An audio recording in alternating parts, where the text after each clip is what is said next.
To Victoria MP Peter Murphy. Cancer patients. She cared so much about that initiative that she travelled to Canberra last week to try and launch the report.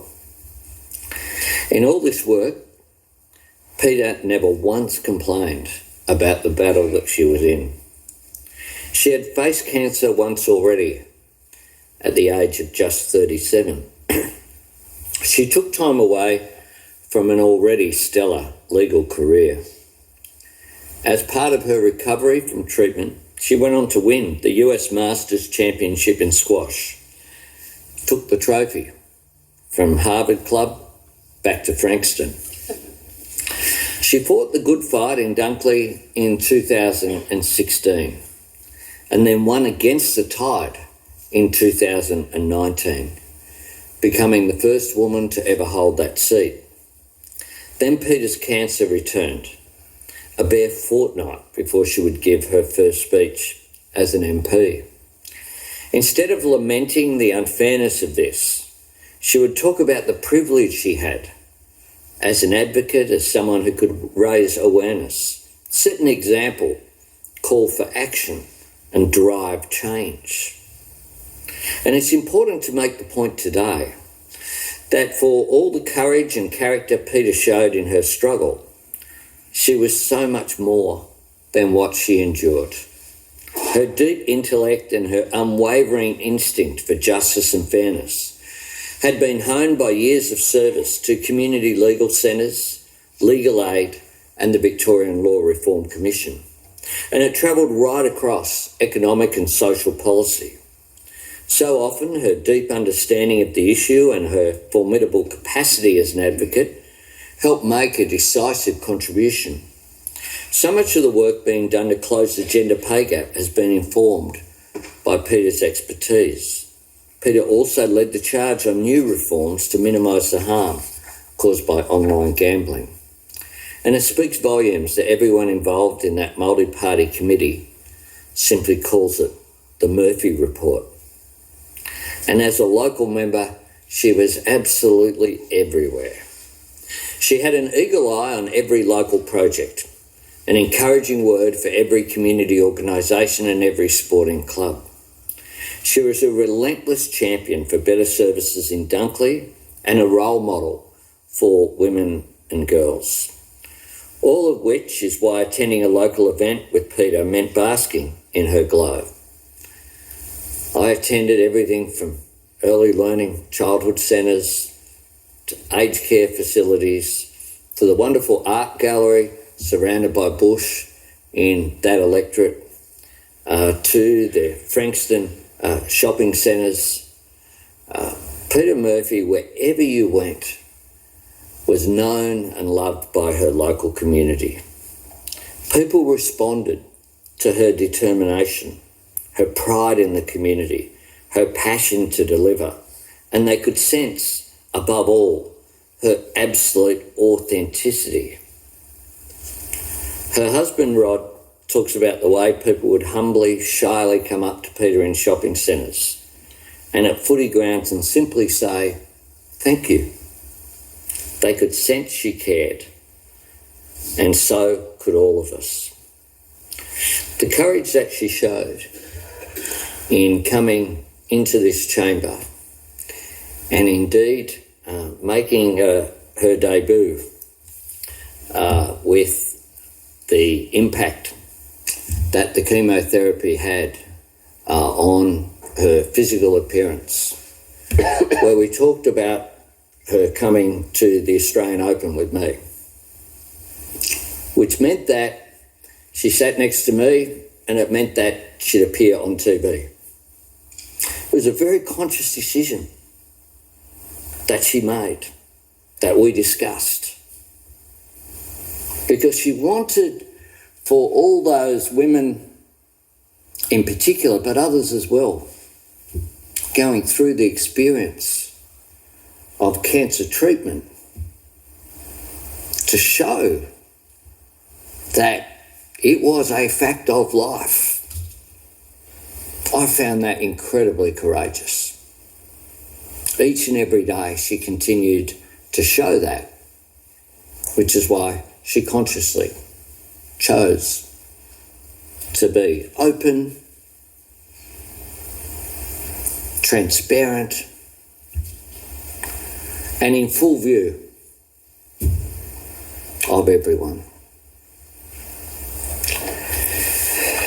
Mr. Speaker, in that extraordinary first speech of hers, shining through the shadow of the news she had just received, Peter quoted Pippi Longstocking, the strongest girl in the world, and the attitude that she brought to public life, indeed to her whole working life, was very true to another piece of Pippi Longstocking wisdom.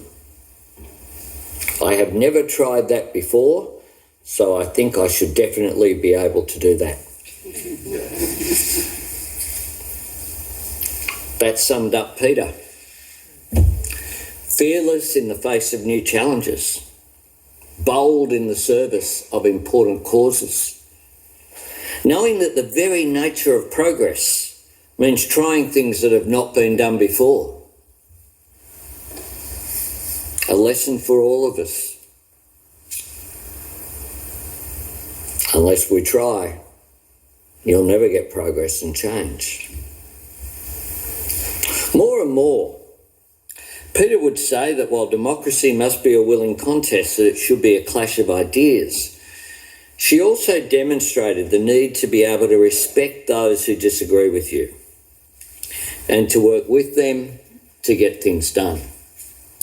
And I think in her committee work and other work in this Parliament, and the fact that we're gathered here today across the political spectrum, all genuinely mourning this great Australian, says a lot about her not just saying that, but doing that and achieving that.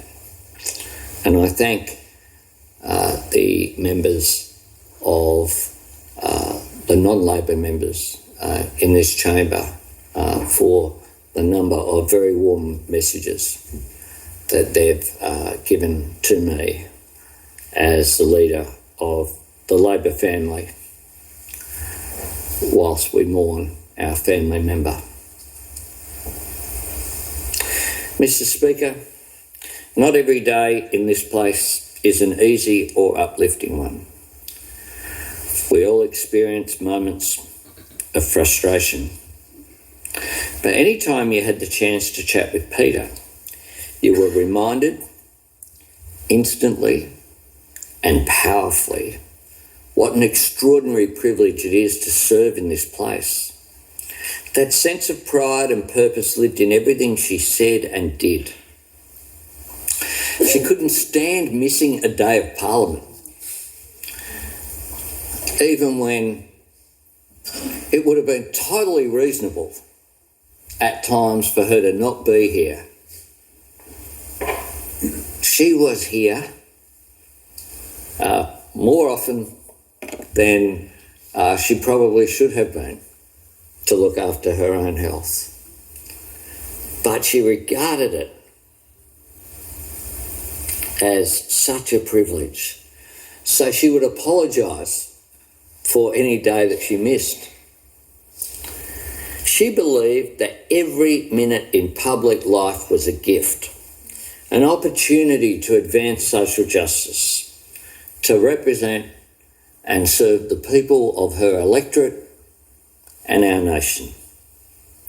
And in doing so, make this greatest nation of the world even better for her contribution.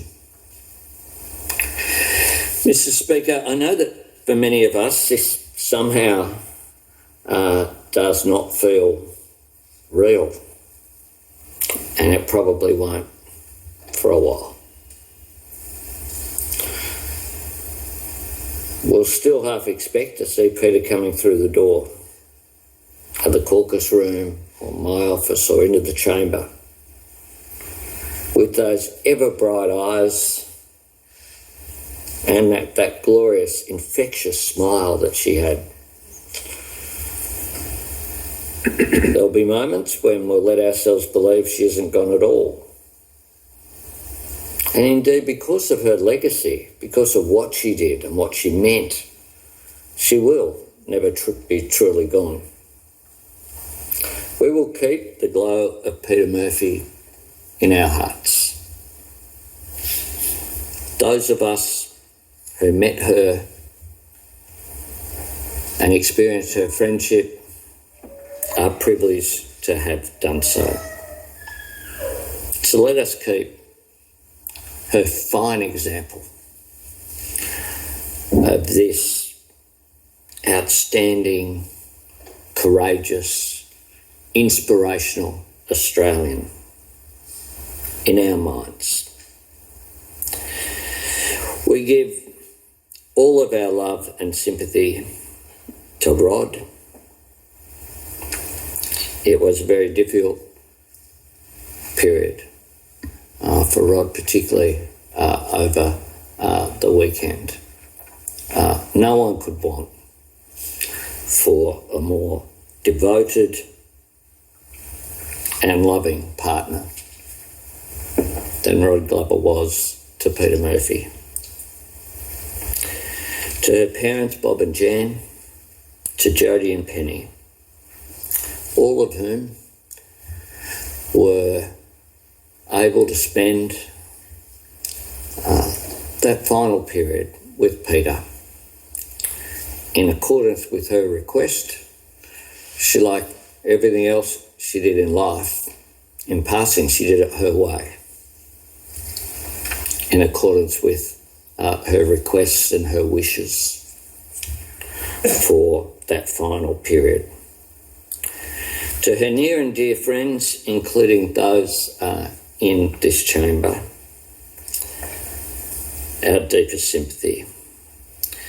And to her devoted and loving staff, thank you for what you have done for Peter Murphy in having the privilege of serving her and helping look after her.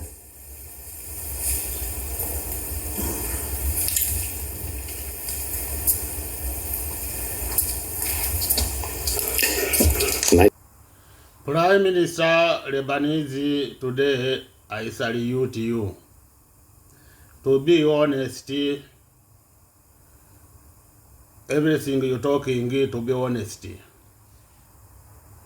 Every you're talking, I'm not confused, I'm not confused you.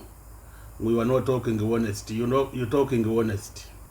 Information you give us, we will never see her front of the society. He talking women rights. She support human rights. You decide yourself to give us information. And we always she was contact them. Now I know you talking yourself. No anybody ask you. You be honest to give us information. She was the support, she was the involved women rights. And another you talking through, you saying you are never been, you are never try. Now you're going to try.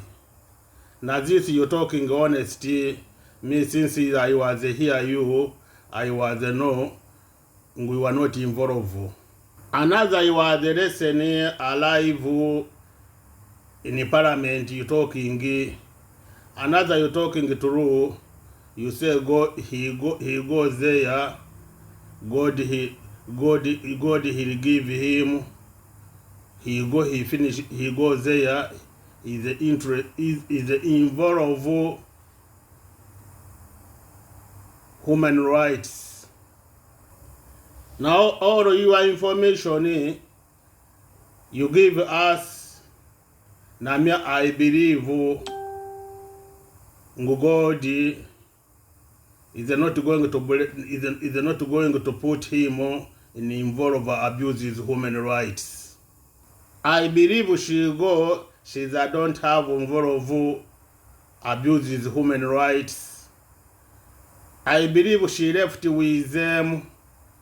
Now you all in parliament is you left you are involved abuses human rights. Videos they record, they are not recorded when you was talking. You believe God will give him, he goes there, is not involved. Now me I believe she goes there, she don't have involved abuses human rights. Brothers and sisters, everybody you have to listen Scott, Prime Minister Lebanese, information he give us. God he send the message here, everybody to be involved about human rights, and everybody to be responsibility. I believe she have a responsibility and she's involved. God is not going to judge him abuses human rights. She goes there, she finished to surrender, to protect him herself there. Now is the earth we left. Now earth will our time they come, we'll go there. Now we have to check the earth not to go there who are involved abuses human rights. I continue to salute you. To be honest, when he was doing a campaign promise, he was not try. And every you talking to show us, we were never try. Now you show us, now you're going to try to be involved about human rights. Now we're waiting how you will be involved about human rights, how you will try.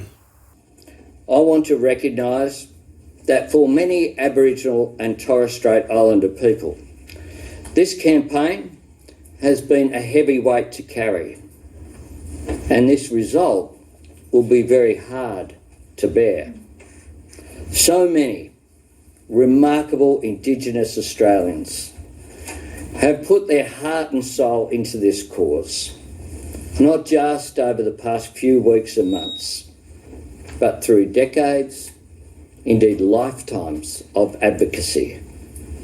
I have been honoured and humbled to stand by you and witness your extraordinary courage and grace, your great love for our country, and your deep faith in our people.